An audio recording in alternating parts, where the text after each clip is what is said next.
Blog Talk Radio.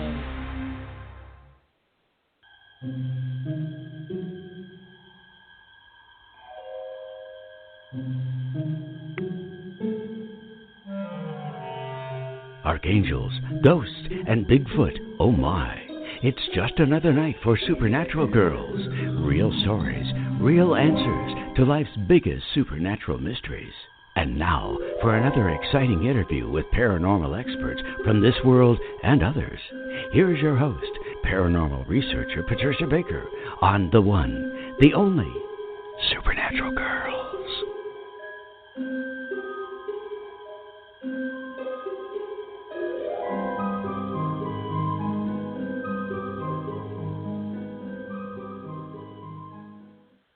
Welcome, everyone, to another exciting episode of Supernatural Girlz Radio. I'm your host, Patricia Baker, and unfortunately, PK is still in rehab out in Tucson. As I reported to you a couple weeks ago, she had taken a fall inside her house and fractured her pelvis. Ouch. So she went to the hospital. She was taken to the hospital by her daughter, and now she's in rehab, and she is praying to be released. She wants desperately to go home, so please, I know you've been putting some prayers in her direction. Please ask for her to be sent home this Friday. She is really tired of the rehab food and the schedule there and all the things that go with it. She wants to be home, and I know we all support her in getting home and getting well fast so she can come back and join us. She said to say a big thank you to everybody in the audience who reached out to her and is reaching out to her and sending her all these good well wishes. So, PK, get well soon. We love you. We want you back.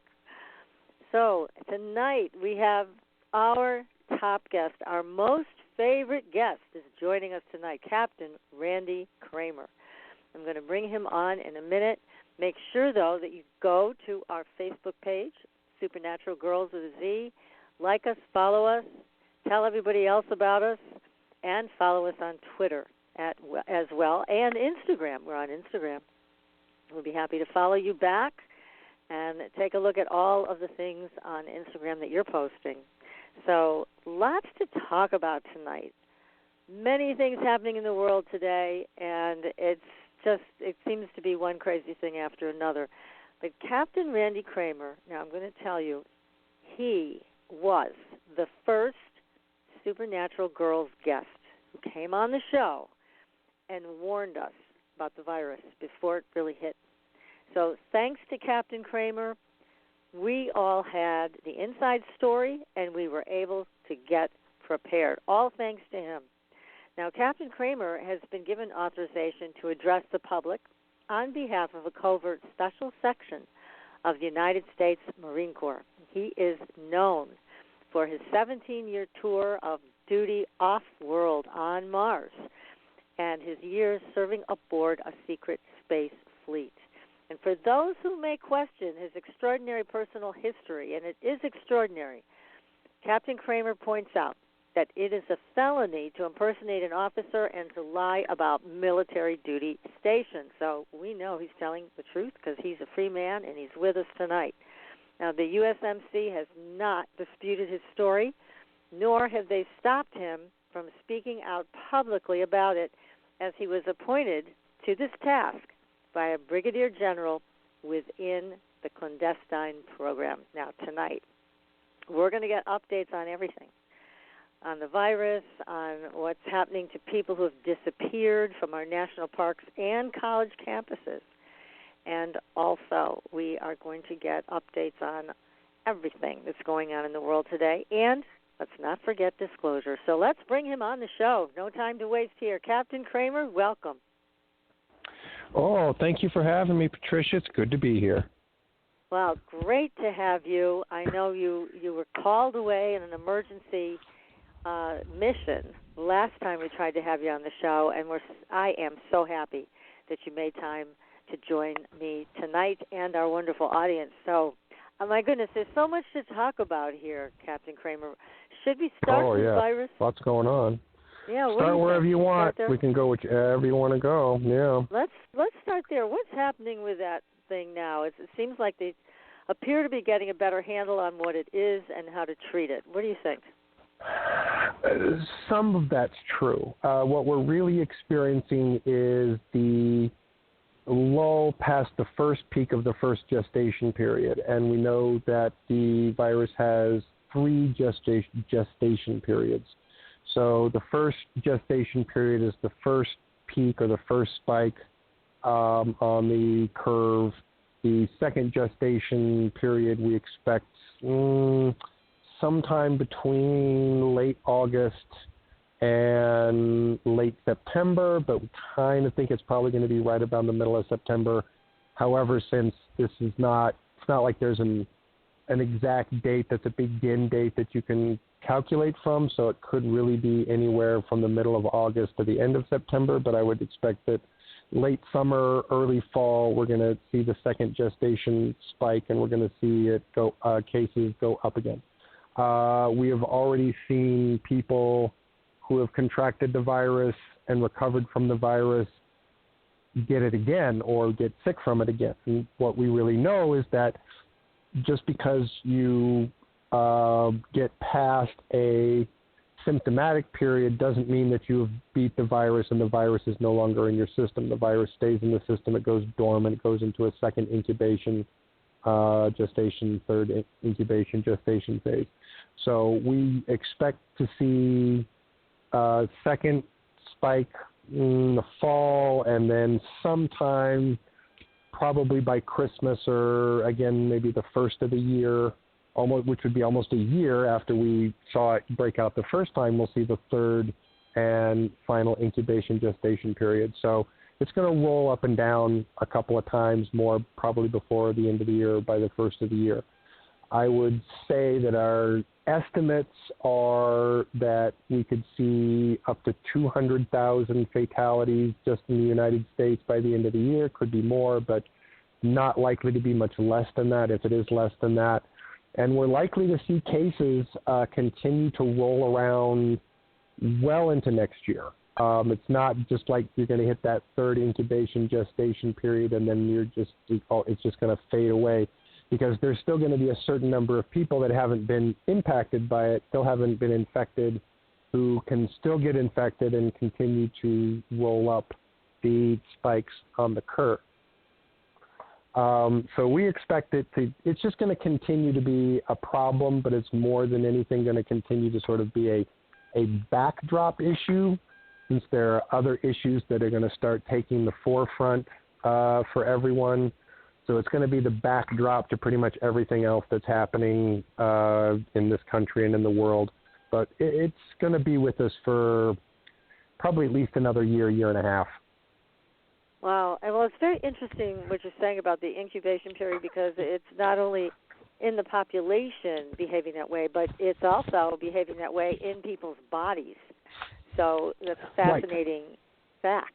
Yeah, that's what I'm saying. Is just because you get it once and you get better from it doesn't mean that you're not going to get it again. And so people who beat the virus one time can still find themselves getting sick and can still have another bout of pneumonia or another bout of life and death. So it it's going to be interesting. It reminds me a lot of autoimmune disease, because a lot of autoimmune diseases, at least some of them, are thrombotic diseases. They create clots, they create fibrosis, just like this does.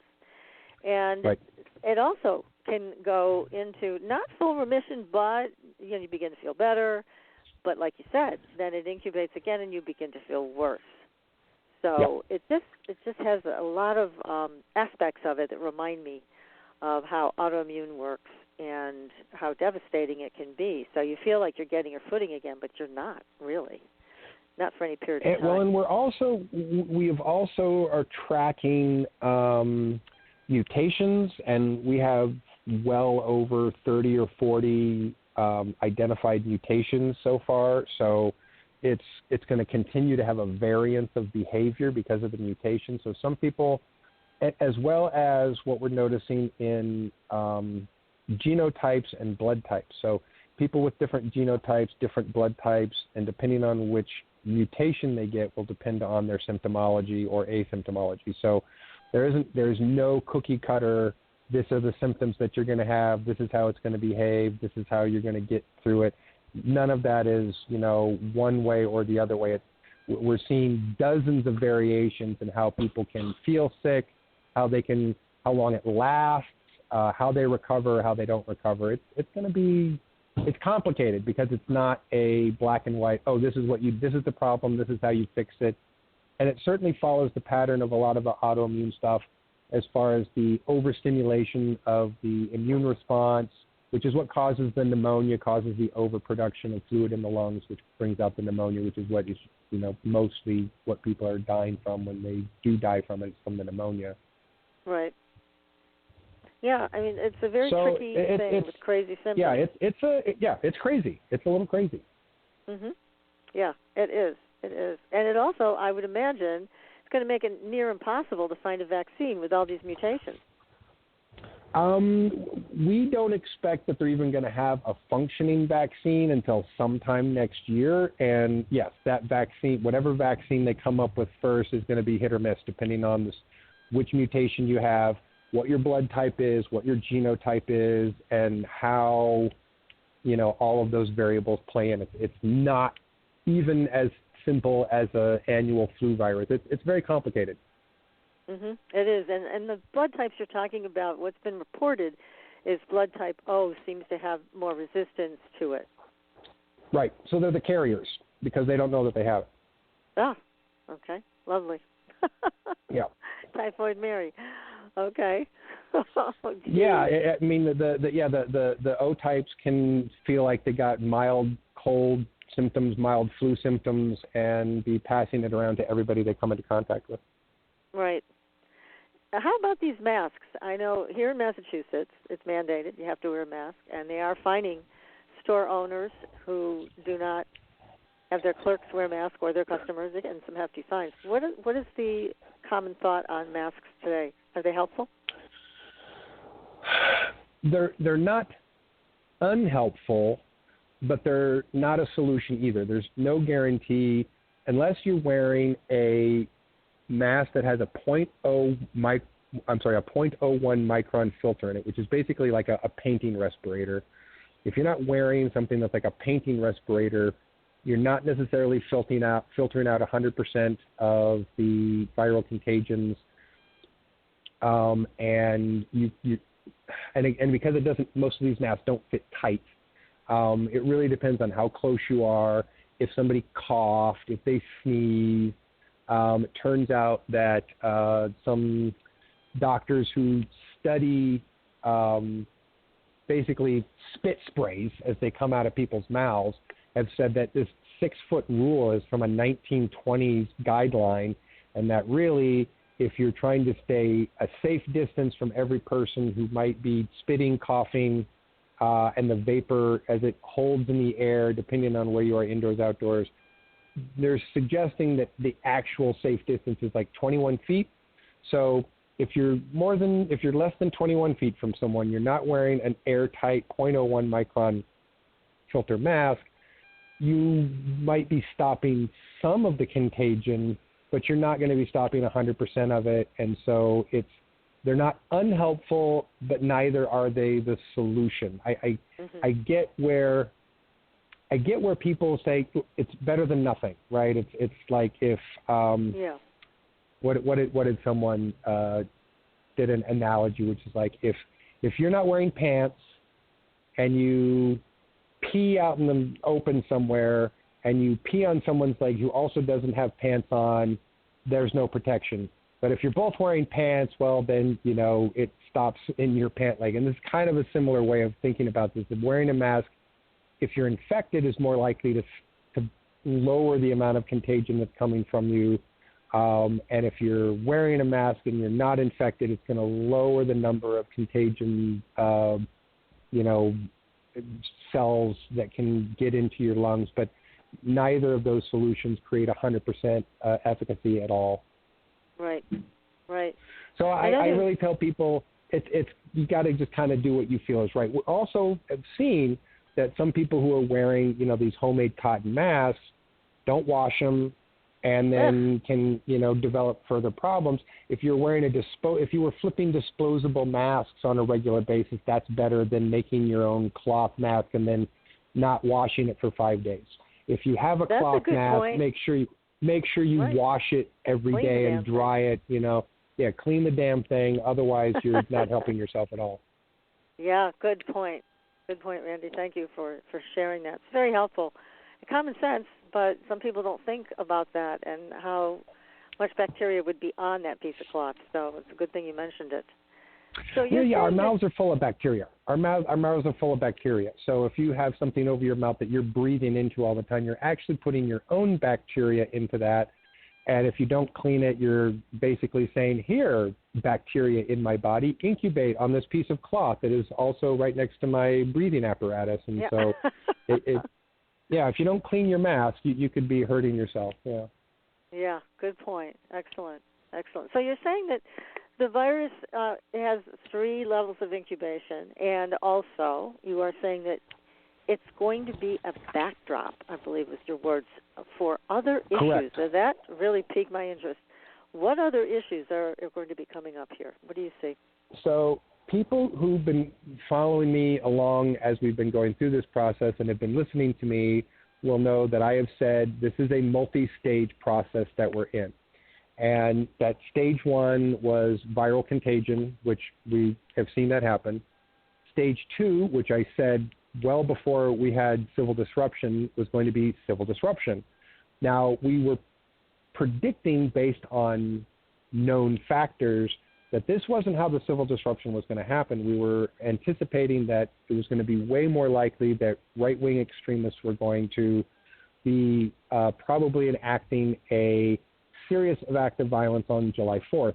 But before that, we ended up with this thing happening. We ended up with George Floyd dying, and 40 million people out of work, people who've had enough of police brutality against people of color, and that has caused millions of people to flood the streets and say, we're angry about this right now. So that's changed the game.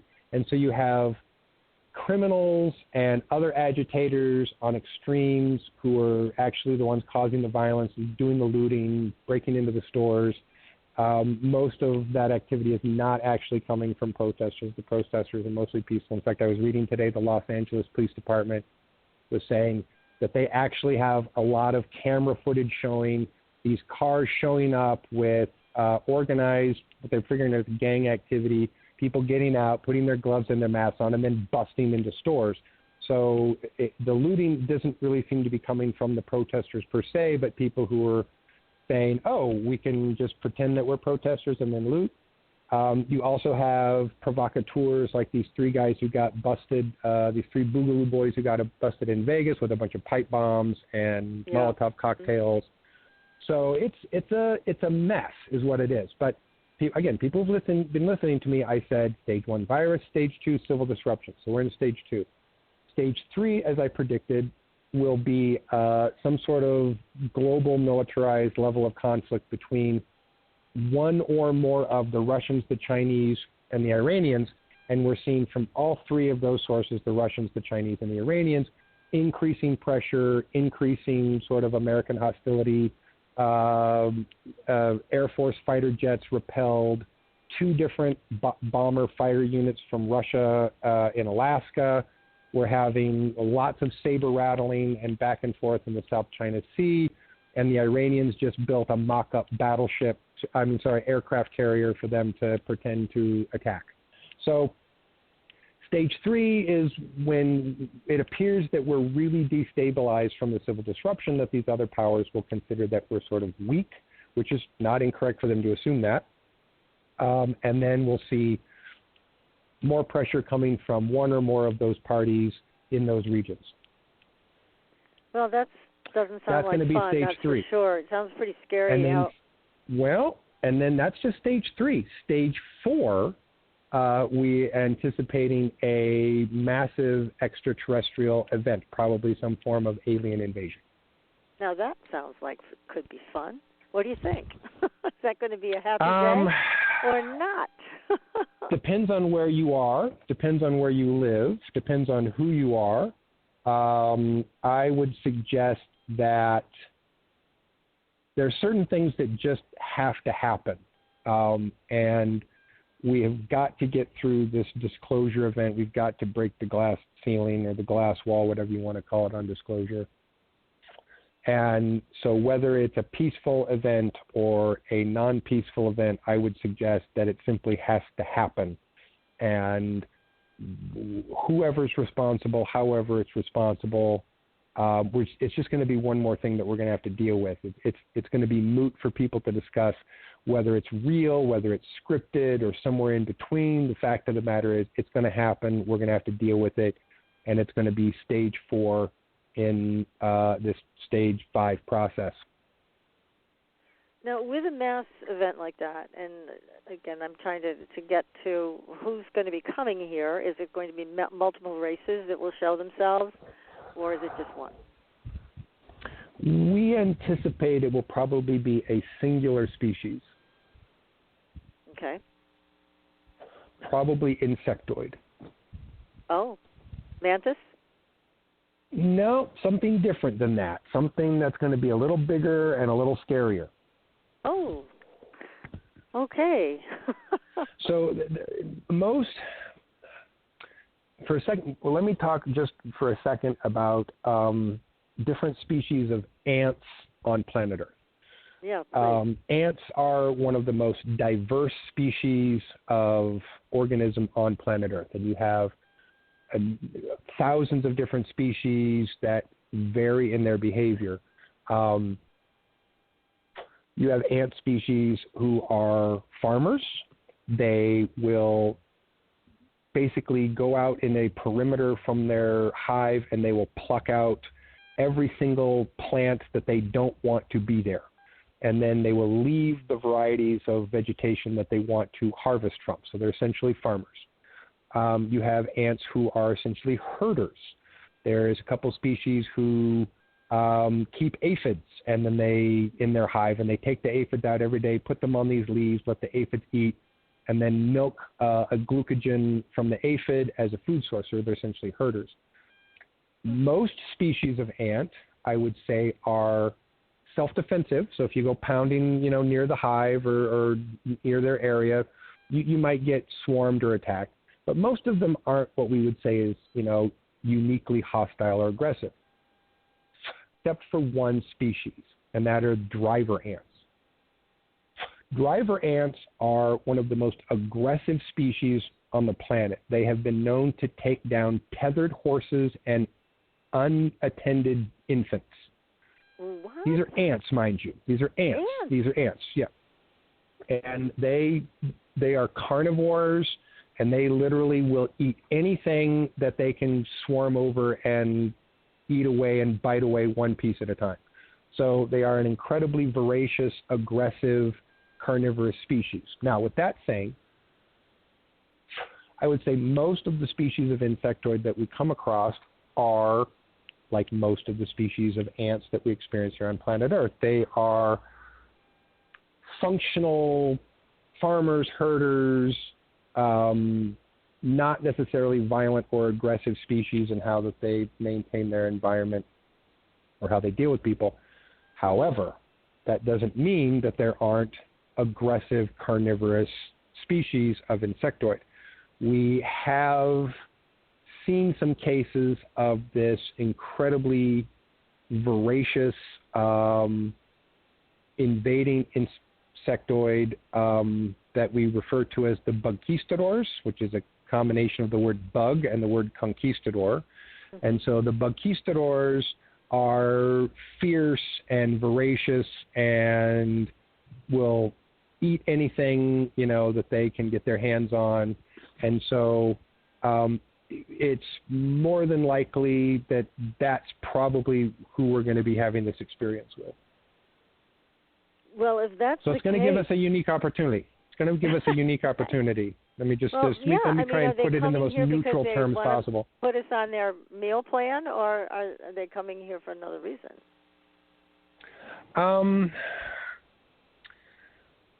I think we're just going to have to see how that plays out, because whatever happens is going to happen in a fairly unique way when it does occur, and how the military intelligence apparatus is going to deal with it is going to be unique. And I don't want to make too many speculations based on reports that are not of them being here. So, we can look at their patterns and say, oh, this could be very problematic. But until they're here, we're just going to kind of have to wait and see exactly how that rolls out when it rolls out. What do these conquistadors look like? They're six-legged, but they tend to run on the bottom four, and they tend to have a abdomen that is parallel to the ground, and then their thorax and their head tend to be perpendicular to the ground, and they use the top two appendages to use tools, weapons, or grab things. So they stand, almost 8 feet tall. So they're going to seem big and scary and threatening. They sure will. Now, because of your experience on Mars as a soldier, you probably have seen things like this, right? Yep. And so you're probably more desensitized to this kind of thing than the normal person would be. Oh yeah. So I've said this before. I'll say it again. That plenty of people think in their minds, "Oh, I'd love to see an alien. That would be so cool." That's your frontal lobe talking to you, and your frontal lobe takes a little bit of time to process information. So if you were to find yourself in the presence of an extraterrestrial species, your frontal lobe is going to go through some motions that will take a couple of seconds, a few seconds to process information, think about what's happening, think about what you want your response to be before your frontal lobe forms a action that's a conscious action based on frontal lobe activity. However, what's kind of more important is your amygdala response. Your amygdala is not connected to your frontal lobe. It will respond before your frontal lobe responds. It responds in nanoseconds. So before you even have the opportunity to stop and go, oh, that's an alien, should I be concerned? Should I be friendly? Should I wave? Should I offer my hand to shake, or should I run away? By the time your brain, the frontal lobe again, has asked those questions and started to formulate a response, your amygdala has already had a reaction. And 99 times out of 100, that reaction is going to be panic. So while people think with their frontal lobe, oh, I want to see an alien, that'll be awesome, your amygdala, when that happens, may really go, oh shit, and panic. You may, and I don't mean this. I mean this literally, and also to encourage, if this happens to anyone, to not feel bad about it, because it's an autonomic reaction. You may soil yourself. You may crap your pants. You may piss your drawers, and it's an automatic primal response. It's not anything other than your biological autonomic systems going into a primal animal response, which is sometimes to evacuate your bowels or your bladder so that you can run faster, to be honest with you. So the response of peeing or crapping your pants is actually so that you can get away more quickly, as far as an animal would be concerned. So being trained to deal with exotic environments and exotic targets, which is a fancy way for saying other worlds or other species. I'm cool. I'll be fine in the sense of I won't be panicking or pooping my pants. I will have a set of responses that I will know, be able to. My amygdala will be like, oh, we've done this before, so my amygdala is not going to panic. Then my frontal lobe is going to be like, oh, okay, this is serious, and what are the things according to training that we're supposed to do here? So I'll be fine. Other people who've been trained for this kind of thing will be fine. Soldiers and emergency services personnel who have not been trained for that are going to, have some experiences. And those are also people who are conditioned to not react like your average person. So soldiers, police officers, emergency service personnel, they have seen enough so that they're not going to panic at the first sight of blood or the sight of injury.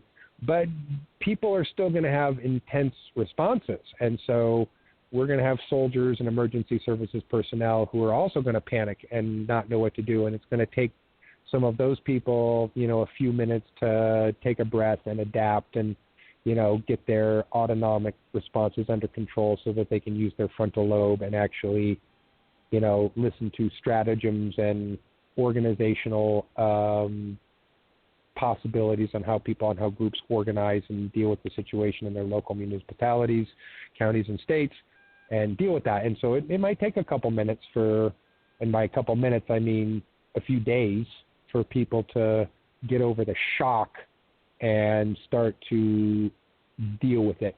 We expect, according to the paperwork, what's on paper, somewhere between 14 and 90 days, depending on the breaks, will depend on when we reach what we consider to be about an 80 or 85% acceptance level. An acceptance level just means that you've got 80 or 85% of the population within 14 to 90 days, again, and that's just going to depend on the breaks, who will be like, oh, okay, this is happening.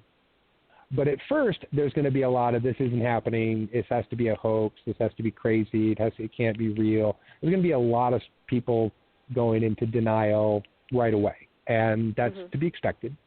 But sometime within that 14 to 90-day period, we will achieve 80% acceptance. And that's when we'll actually be able to start dealing with it, when we get to that, 80 to 85% acceptance level. And I say 80 to 85 because we anticipate that it's possible that somewhere between 50 and 20% of the population will not achieve acceptance. They will not accept this. They will not accept what's happening. They will not accept the reality of it. They will not accept that it's occurring. They will find some reason to believe any number of things that they think are happening other than what's actually happening.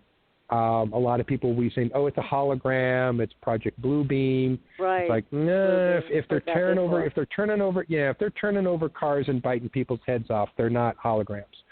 So, but people are going to go into their various responses, and like I said, you would anticipate that about somewhere maybe between 15 and 20% will not reach that acceptance, and they will kind of go kicking and screaming, as it were, through this process. They will not be okay with it in one form or another. Certain percentage of those people will choose to take their own lives. Certain percentage of those people will choose to take their own lives and the lives of their immediate family members. And a certain number of those people will just, lock themselves into their basements or bunkers and not come out until they starve to death and run out of food, or until they absolutely positively have to come out for supplies. But it's going to be an interesting mix. Now, I have to be careful how I use my words here. The good thing about this, about where we're at with this, is that we're already going to be warmed up to emergencies. So we've had to deal with a pandemic. We've had to deal with lockdowns and procedures and protocols for not passing contagions to one another. And now we're in a civil disruption phase. So we're dealing with another kind of anxiety/panic level that's elevating our emergency level, just sort of to a higher level than what it is normal. So when this occurs, we'll already be at this elevated level of emergency. And that will actually help a lot of people deal with this better than they would if it happened cold out of the gate without any of these other things occurring first. So that is a fascinating observation. I mean, and it really sounds like you guys in your group and on your team have thought all of this through and statistically and really addressed a lot of the sociological implications of this. Yeah, because each of these stages were predictable way before they happened. So it was easy enough to predict we were approaching, either a national epidemic or a global pandemic several years ago. You were able to look at the numbers, look at the, sort of once a century pandemic, which turns out happens. There is one that happens about every 100 years. And we were going to be coming up on that as we approach 2020. We were going to be in the zone for it to happen. So that wasn't something that we were able to predict just based on intelligence of what's going around in the world. But basically, this is a thing that recurs. This is a thing that happens. It's likely to occur in this window. So with all of these other things that are also likely to occur in that window, we can predict some form of viral pandemic was on its way. So predicting that was a matter of, looking at historical record. The civil disruption part of this, again, something that we've been, tracking behaviors, extremist groups for years. I would say really for the last 20 years, we've been watching these extremist groups get angrier, more crazy, more emboldened, more violent, more absolutist about, how they feel that they can solve the problems of the world, and that, there's a certain number of them that are convinced the only way that they're going to fix corruption in the government is to cause a civil war and bring down the government, which let me just point out, there is nowhere in the world in the last 100 years in which someone solved a corruption problem by bringing the government down.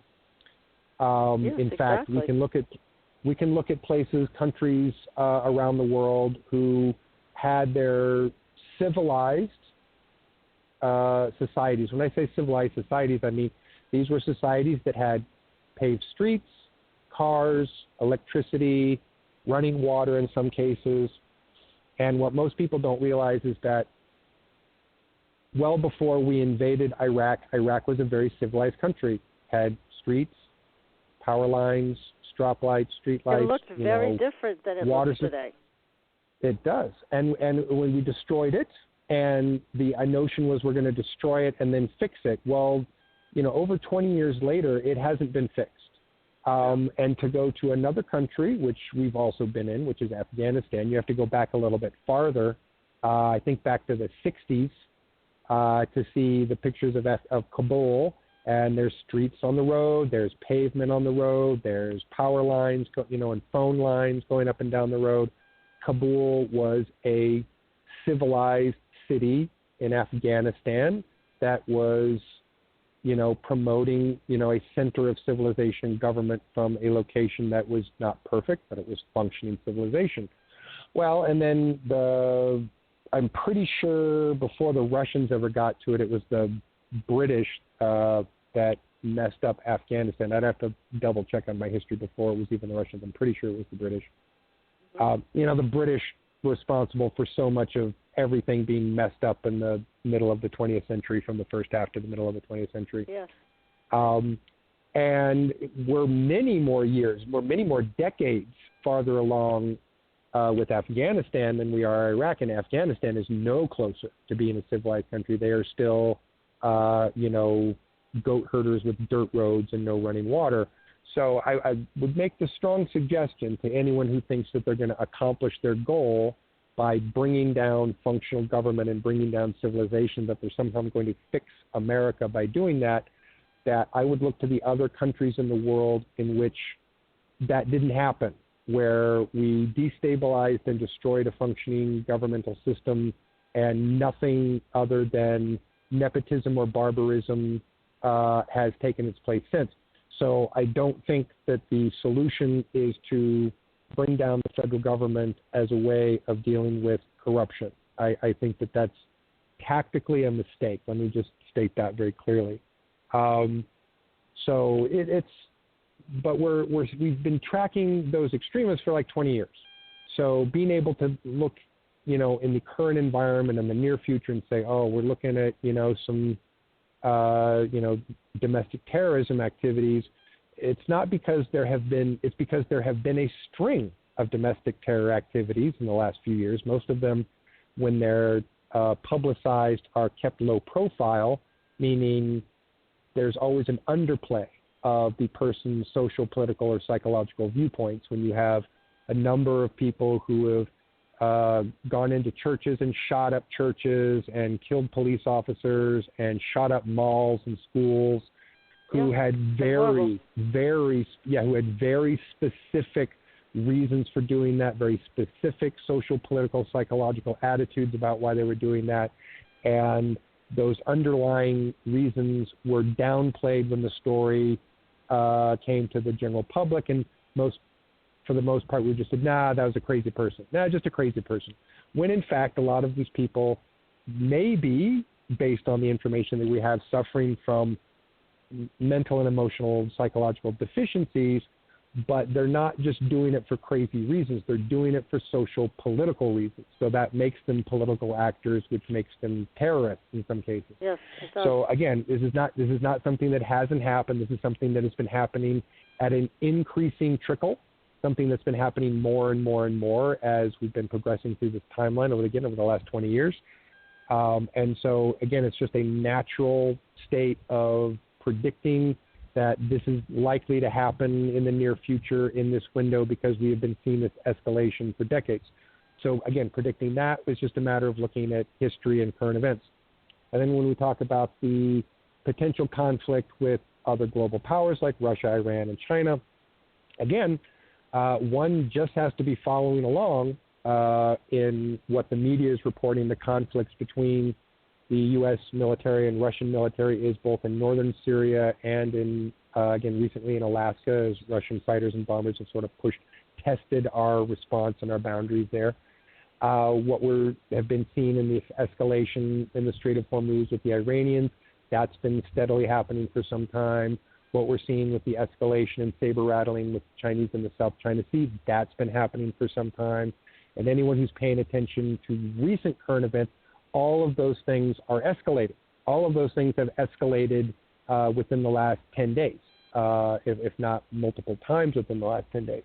So predicting all of that is a matter of just being able to look at patterns, history, and see this is what's happening, and oh, isn't this interesting that this is all happening in the same window, that we're likely to see the pandemic, and we're likely to see the civil disruption, and we're likely to see this global conflict all about happening at the same time as we roll into 2020 and get to 2021, which is exactly where we are, and it's exactly what we're seeing.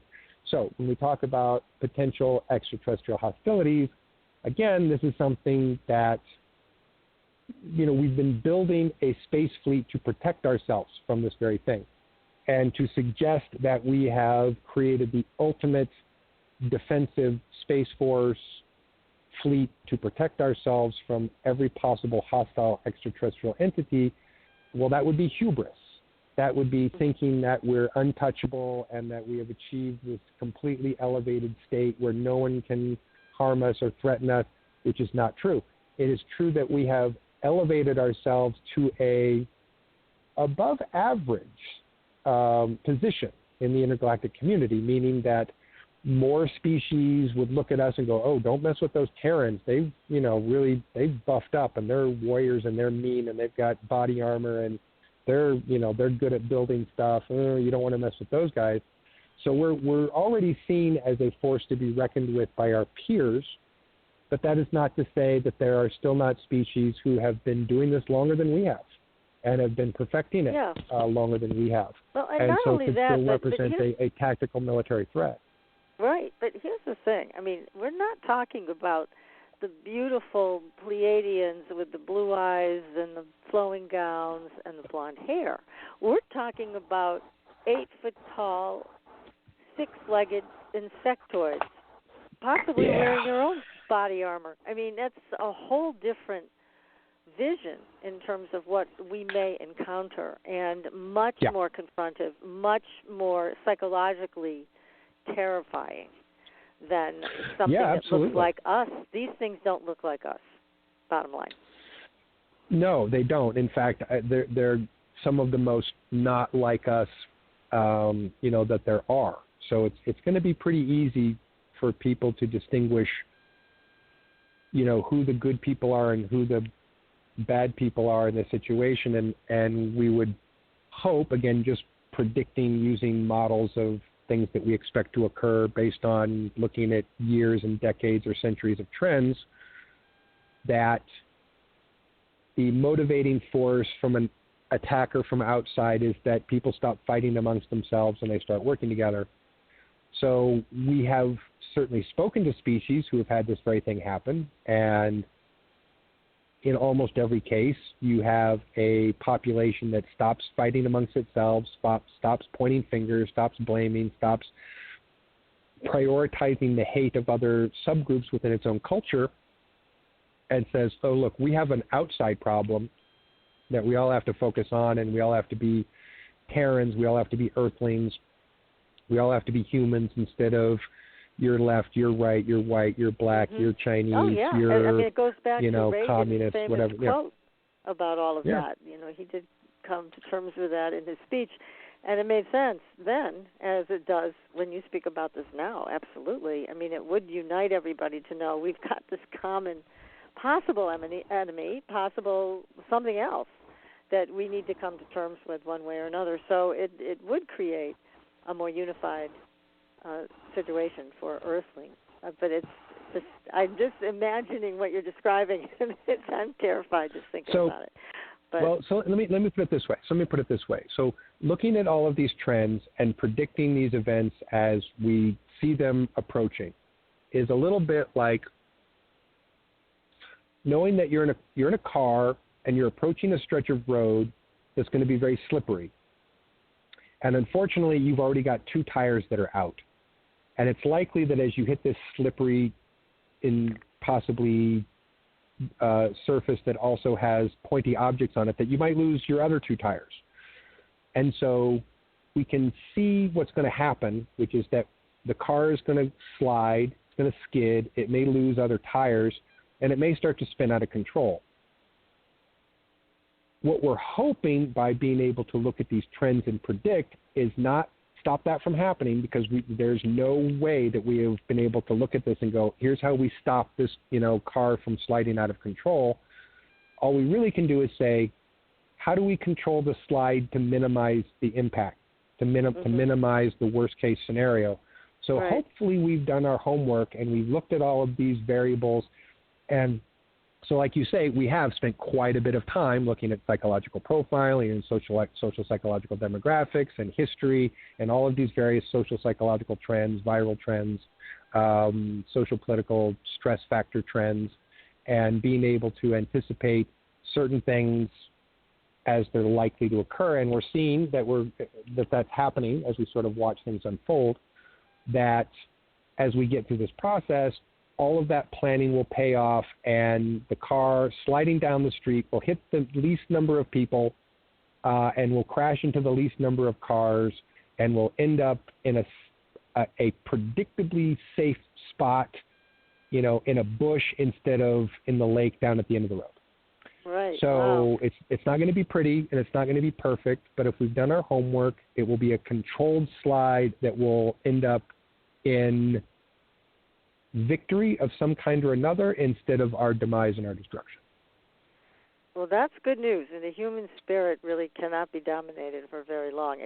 This is good news in hearing the end result of this controlled slide, but oh my goodness, what a fascinating discussion we're having tonight, Captain.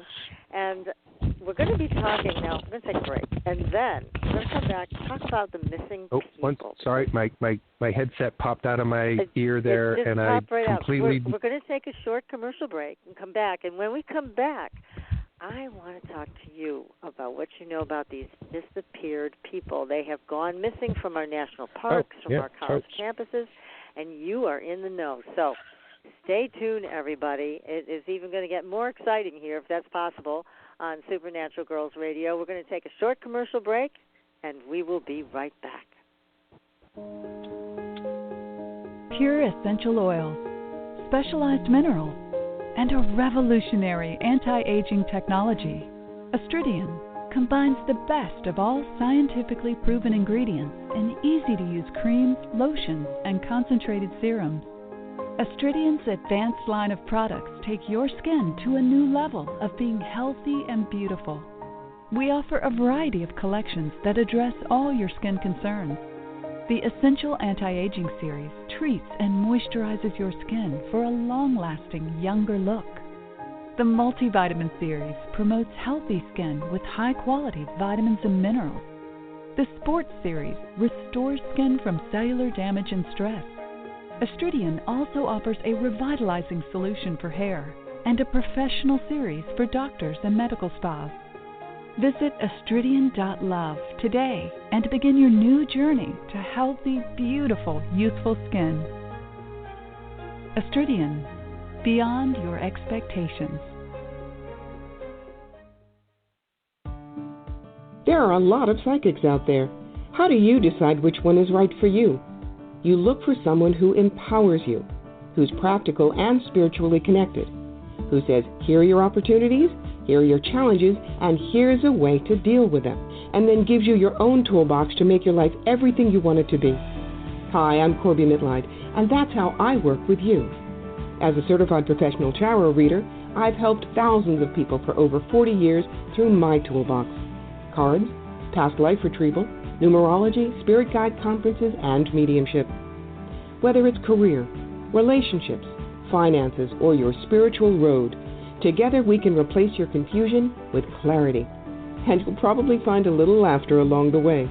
Visit me at CorbyMitleid.com to find out how to cross your bridge from fear to fearlessness and fly. And tell me you found me at Supernatural Girlz for a special gift with your reading. Corby Mitleid, the practical psychic for catching your tomorrows today. Find me at CorbyMitleid.com. That's CorbyMitleid.com. Your property tax bill. Have you seen it lately? It's frightening. Your property taxes are going up while your home value is going down. It's time to fight back and win. For the real truth about the property tax system, get attorney Pat Quintilian's book, Are You Getting Screwed on Your Property Taxes? How to Find Out and How to Fix It. Attorney Quintilian answers all your questions and gives you the facts you need to fight a property tax bill that is spiraling out of control. You'll also read about what happens to property owners who don't check their property records, only to find out too late they're taxed on square footage, fixtures, and even buildings that they don't own. Is this happening to you? Learn your rights. Buy attorney Pat Quintilian's book today. Are You Getting Screwed on Your Property Taxes? How to Find Out and How to Fix It. Available on Amazon.com. Are you frustrated with endless mantras, affirmations, and processes that promise to align your life with your dreams, only to find yourself years later in the same space where you began? Do you feel like you must be doing something wrong because nothing seems to be working? Don't you just wish that someone could shift your consciousness for you and your life could align with your desires without all the effort? Well, your wish is about to come true.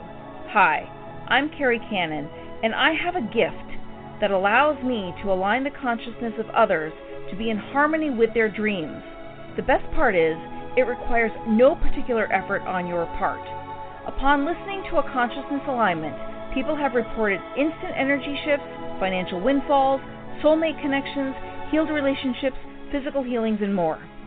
To gain access to a free trial offer for my entire Manifesting Miracles library of consciousness alignments, go to commandmiracles.com now for details. Again, that's commandmiracles.com for information about our free trial offer. That's commandmiracles.com.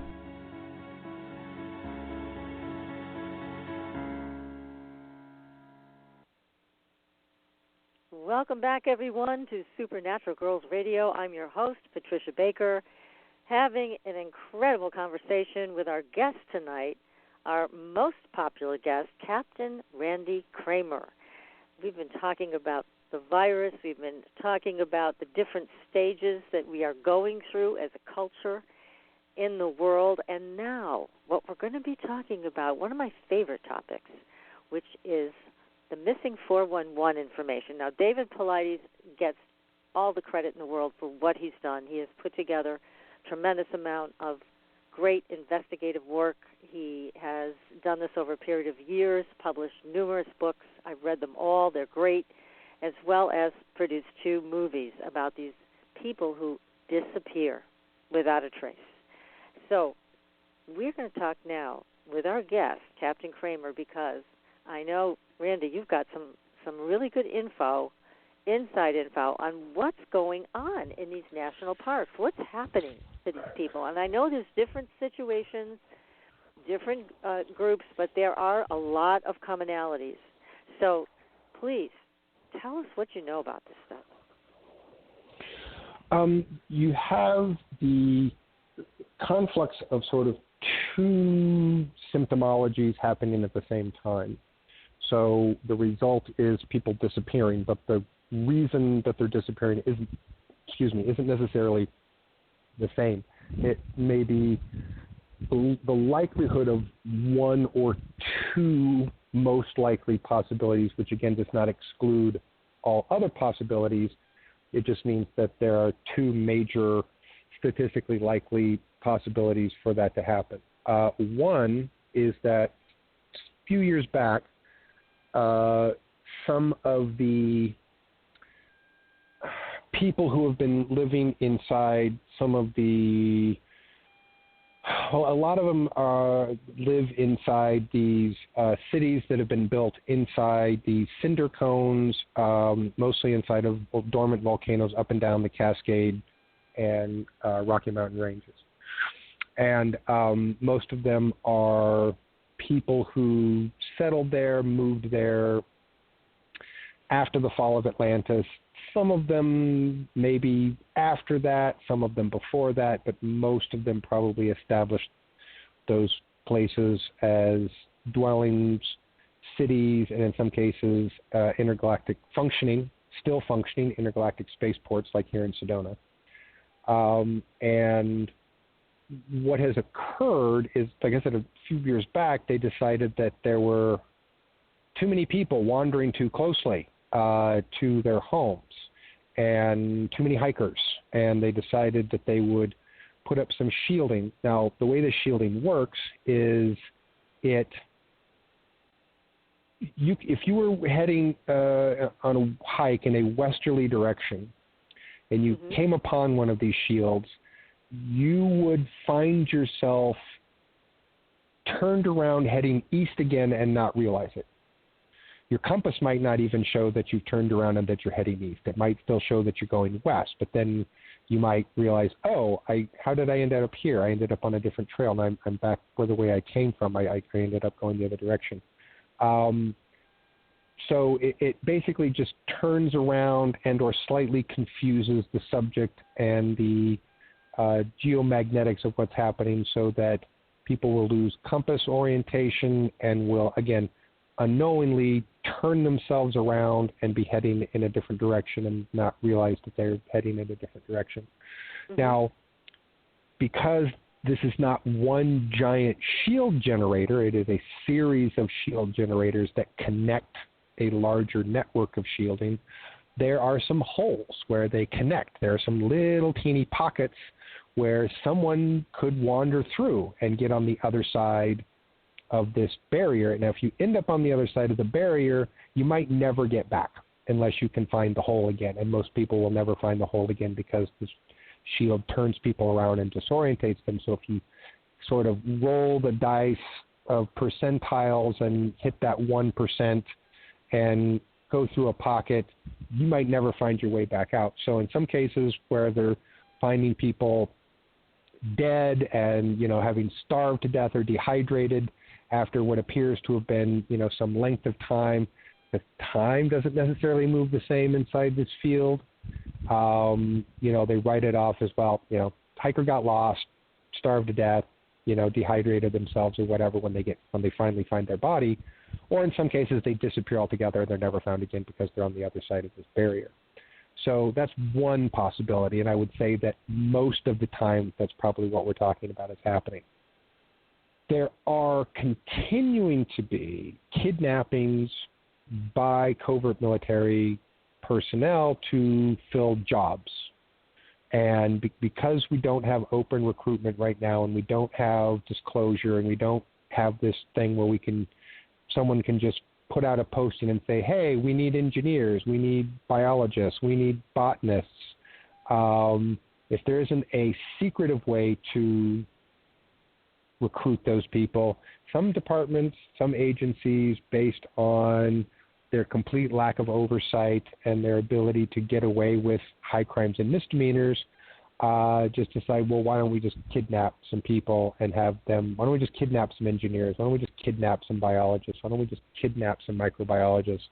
So in some cases, you have disappearances of people, and this can happen all over. This doesn't just happen in the parks. It just may be convenient that that person is going into a remote area that people get lost in all the time, and therefore it's easier to say, oh, that person got lost or disappeared in an environment that it's more statistically likely that that could happen, instead of them just disappearing out of their living rooms.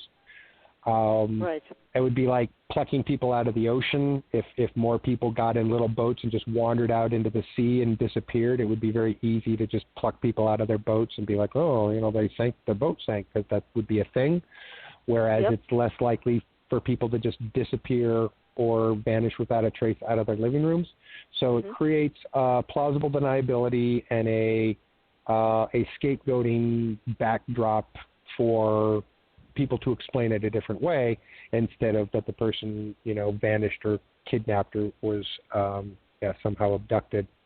Yeah, and but I have talked to people who have been with another party on a walk, on a trail, and this other person was, less than 20 feet from them, and they turned around and, turned a circle, and when they turned back around, they were gone. So in some cases, it does happen so quickly that even people who are literally standing right there don't see it happen. Yeah, that's just incredible. And I know that David Paulides has also identified a trend with Germans going missing, or people of German heritage.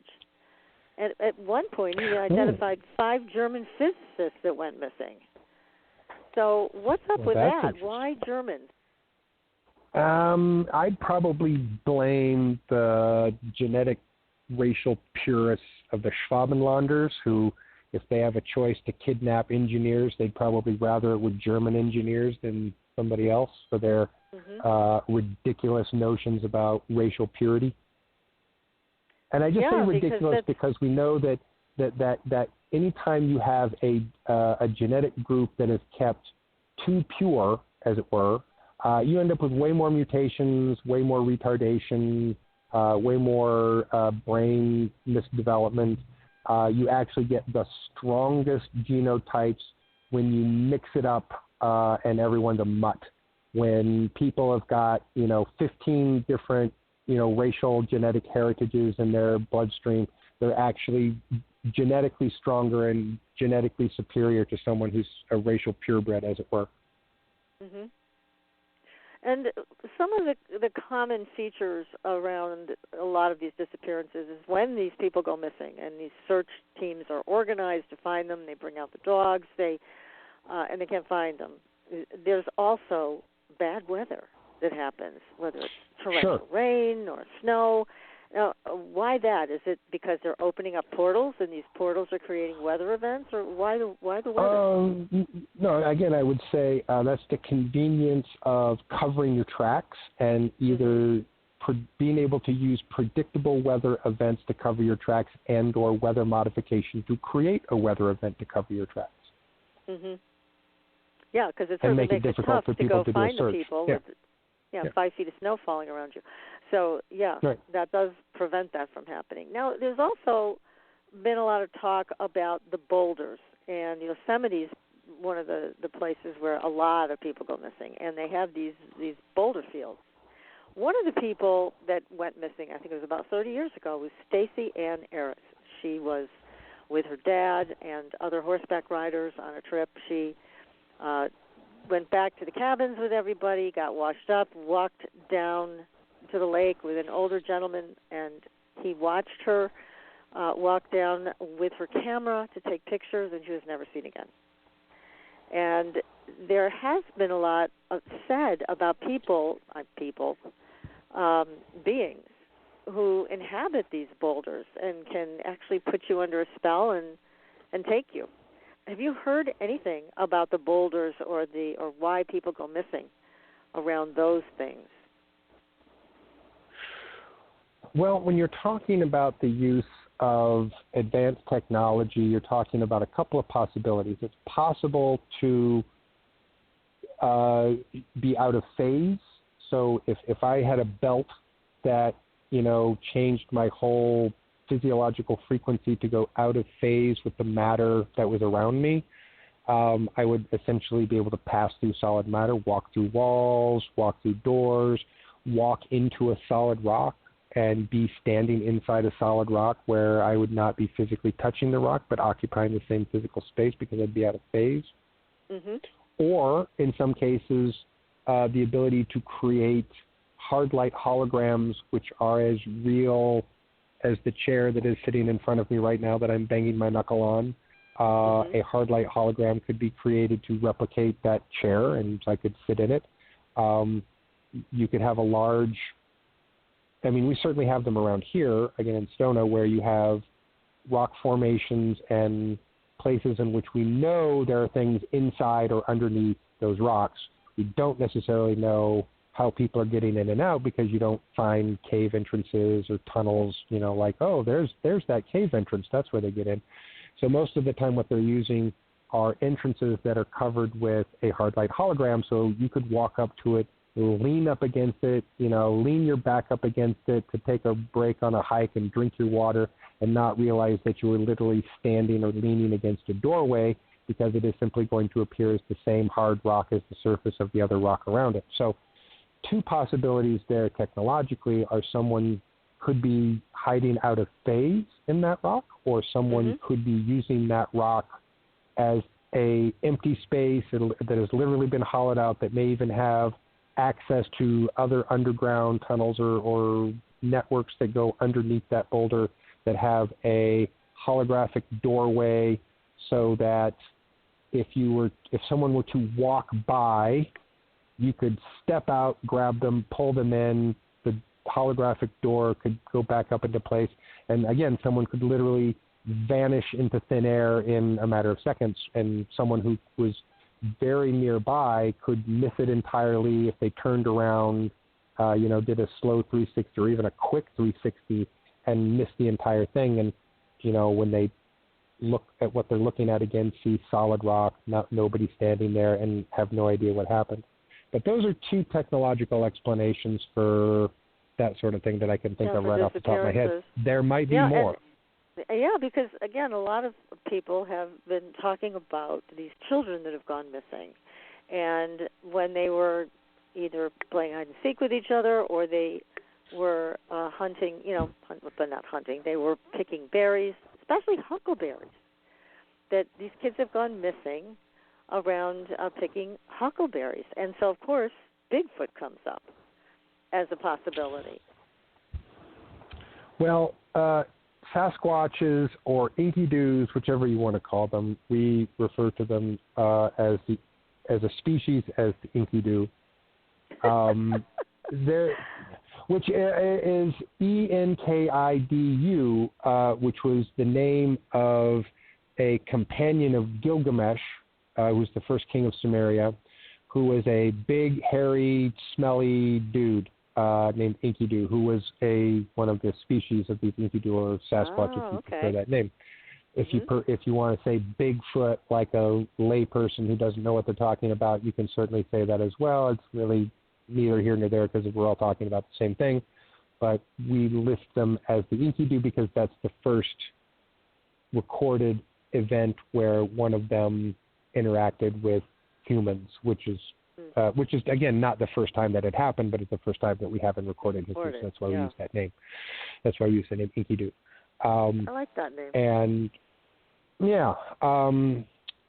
it's some interesting. If you are anyone who's interested in Sumerian history and folklore, which is very interesting in and of itself. Gilgamesh and Enkidu had some adventures. They really had some interesting adventures together, and roam the countryside, and there's a story where they were trying to go to a sacred space, which we think was a spaceport that he wasn't necessarily allowed to go, and that there was this giant bull, which we think was probably automated or maybe even robotic, not necessarily an actual biological thing. And it was, this guard dog for this spaceport. And apparently the thing chased him like miles and miles and miles and miles and miles before they turned around and fought it. And if I remember the story correctly, Enkidu, jumped on top and, grabbed it by the horns and tore its horns out or something, or ripped its head off or something like that. But yeah, the two of them had some really interesting adventures together. If anyone who's interested in but why take kids? wanting to look at the Sumerians. There's a lot of questions around this. That's the thing. So that's the thing I would say, first of all, is that the Enkidu are not child snatchers. So any notion that the children disappearing are from Enkidu or Sasquatch, no, not a thing. They're not child snatchers. That wouldn't be the case.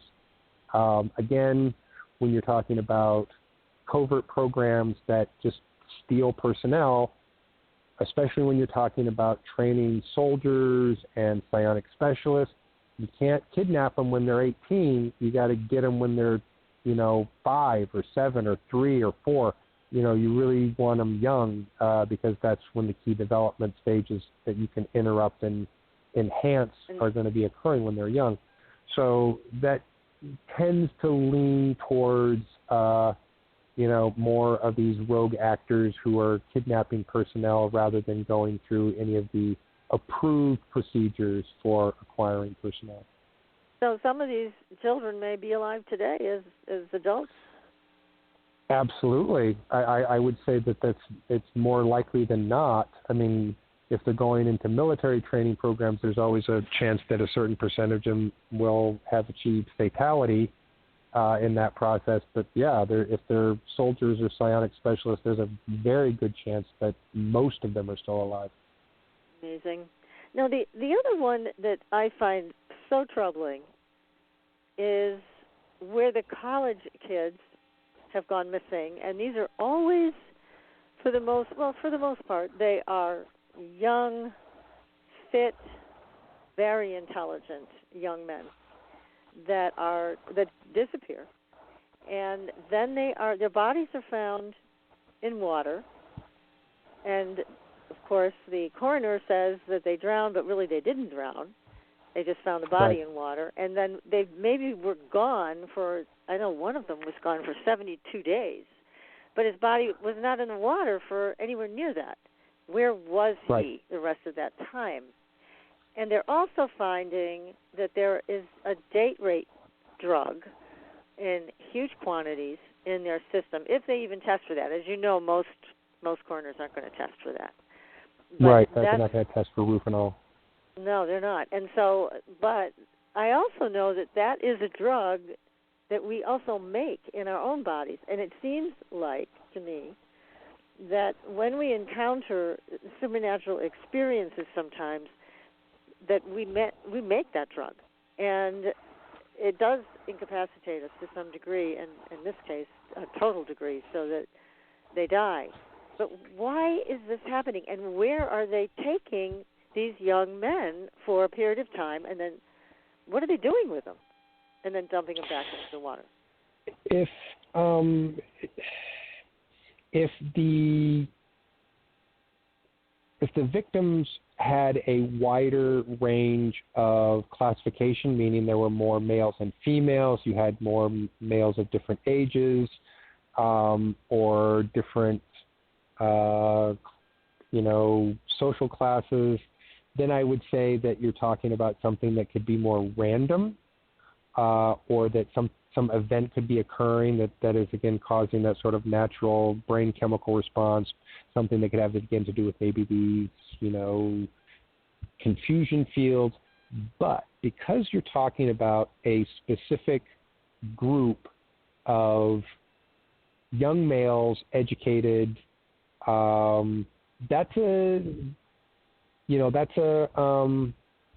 type. You know, like Right. if you were finding those bodies turning up, you know, in random places, you know, dead in a city, and if I was an investigating detective, I would start asking serial killer questions.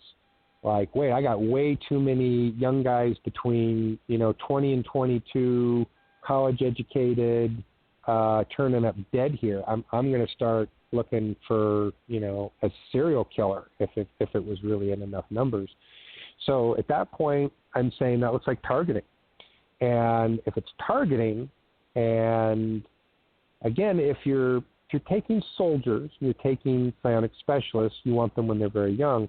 If you were taking scientists or engineers, well, you'd want them at their education age. You'd want them when they were in their early 20s or late teens, when their brains were formulating and learning information, and they were totally ready and ripe to start absorbing whatever textbooks and science and technology that you would want them to absorb. So at that point, we start looking at the possibility of, again, abductions for personnel reasons. If that's the case, then I would suggest that they're not finding the bodies of the individuals who are taking what they probably are finding is a clone that was replicated. Oh, that's interesting. And for any number of reasons, because of whatever drugs they may have given the clone to sedate the clone so that it's not squirrely and jumping around and, you know, being a problem, like the same way that you tranquilize a wild animal, you know, transporting it. That could be a reason for what's happening with the biochemistry, the brain chemistry. And again, leaving them in water, that's covering your tracks. You know, you drop something in the stream, and then, you know, if you were standing in the water and not on the land, you're not going to leave footprints, you're not going to leave a scent for a dog to smell or for a bloodhound or for anybody to be able to track, because you're going to be standing in water. Anyone who's ever watched old movies, and I've watched a lot of old westerns, knows that if you're trying to lose bloodhounds, you get into a creek and you run up the stream in the water. You don't, you know, get on the land. You run up through the water because they can't smell something that ran through a creek bed or a stream. Yeah, and these bodies are often found in areas where they have searched before, and that's also true sometimes in the national park. There's so much to this, and it when we looked into this, several mediums and myself, and one of the things that we saw that was very strange, maybe you know about this technology, was that they were doing experiments with removing souls from the body. Now, I can imagine that technology, if it even exists, is extremely advanced, but what we looked at was that happening, not with just humans. It was a human extraterrestrial combination of who was taking these young men. And I don't know, is it possible that there is that type of technology that is being experimented with these young men? Oh, yeah, that technology exists. I've been moved from one body to another using that technology. Extracts the entire soul, spirit, consciousness of the individual, which is a quantum fluid dynamic, and can transfer it from one container to the other, and a body is a container. And there's also neutral objects that are not bodies that could be containers. So you could remove someone's conscious soul, spirit, put it in effectively in a jar, and then put it into some other vessel, into another body, either a human body, a clone body, or an extraterrestrial body at another point. So that's absolutely a thing. Curious why they would be doing that, and maybe for some purpose of, well, maybe the bodies that they're finding do belong to the person. Maybe they're extracting the part that they need, which is their conscious self, their conscious energy, allowing the original physical body to perish, to be found later, possibly drugged, and then put them into another body, put them into another clone version of themselves. Yeah, or like and have you said, even start. a container. Because what we saw when we looked into this was containers all connected to each other like a grid. And so, again, this is stuff that is so far beyond what I can even wrap my mind around, but it's what we saw. very clearly. And again, when the detectives in New York also started investigating this kind of thing, and they said there were some botched kidnappings, one in particular, and the friends of this young man witnessed it and saved him. They said that the people that were trying to kidnap their friend had military training. They were military trained. Right. I don't mean that they were a part of the military like you are, but they had that kind of training. Yeah, that would, again, that would be evidence of a rogue program and personnel from a rogue program. Wow, there is just so much going on underneath the surface. But, you know, I just feel so badly, Randy, for the family. It's the families of these young men, I mean, that had such high hopes for their sons to go on in their lives and be successful, get married, have children, whatever, that they're just taken and they're gone forever. It's a very sad situation that leaves the families with really not a lot of explanation.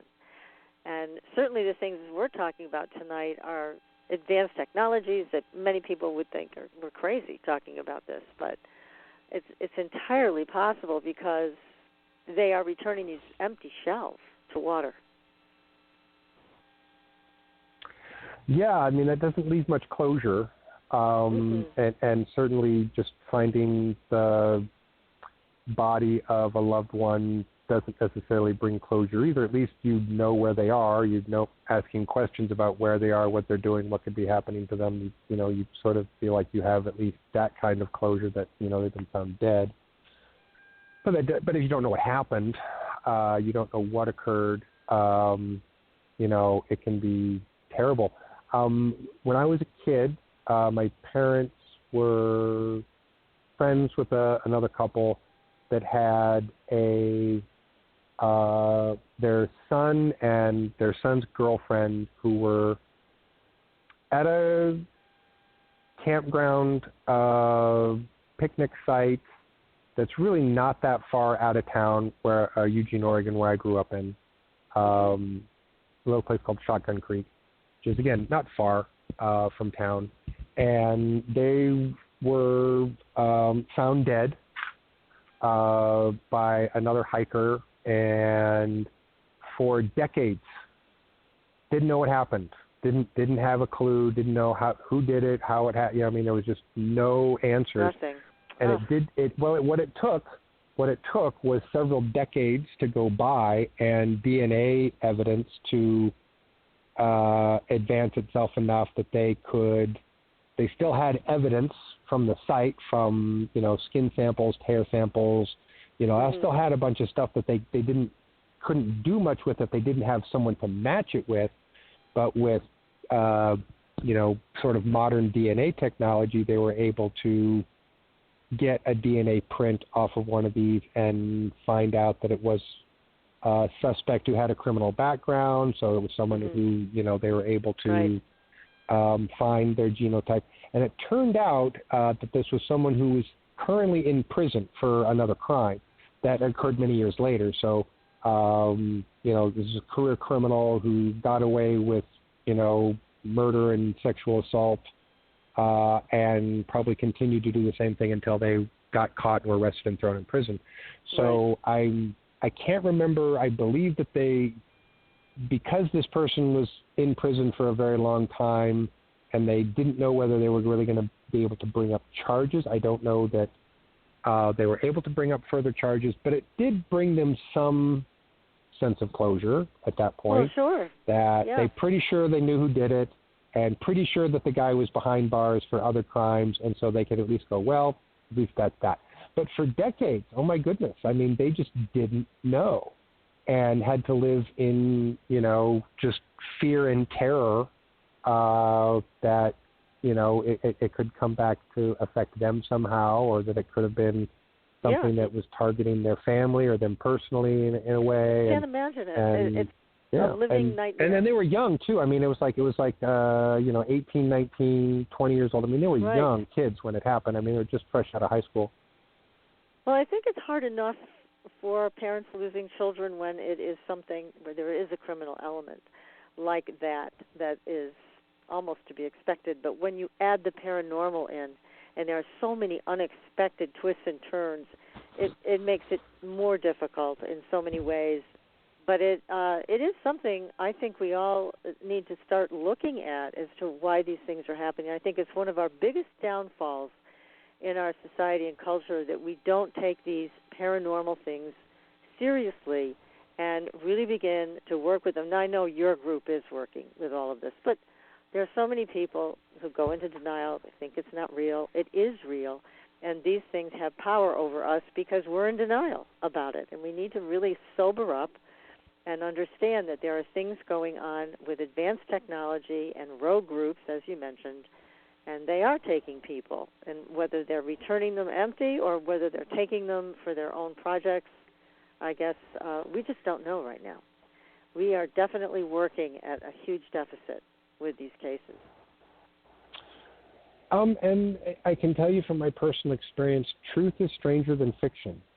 I have experienced things personally that go way beyond, weirdness factor levels of things that I've seen in movies, so that because, to be honest, sometimes what's real is way weirder. Sometimes I can see where even for fictionalized science fiction horror movies, they tone some stuff down, to what could be really happening because no one would believe it if it was what was really occurring or something that was, completely realistic as far as replicating that thing or that event or that technology. Yes. So I think that, that truth is stranger than fiction. And at some point people need to get over that whatever reality they think is the only reality exists, they're wrong. They're very wrong. Let me put it this way. I don't care who you are. I don't care what you believe in. I don't care how open-minded you think you are and how many things you think that you accept are happening you believe in. There are still things that you don't know and still things that you wouldn't believe if you knew them. And if you saw them in front of your face, you would still be like, I don't know that I want to believe that. So no matter where your level of acceptance or denial is, there are still things that are out there that are weirder and stranger than you could ever imagine. That is so true, Randy. It really is. It really is. And as Bob Monroe used to say from the Monroe Institute, all we can do is measure the exhaust from the car. It doesn't really tell us much, when it comes to the paranormal. Right. We have to really get caught up. So there's too many things going on, and these missing people, families left behind. I mean, the latest that Paulides was working on was a hunter sicko missing. Now, these are experienced woodsmen, and they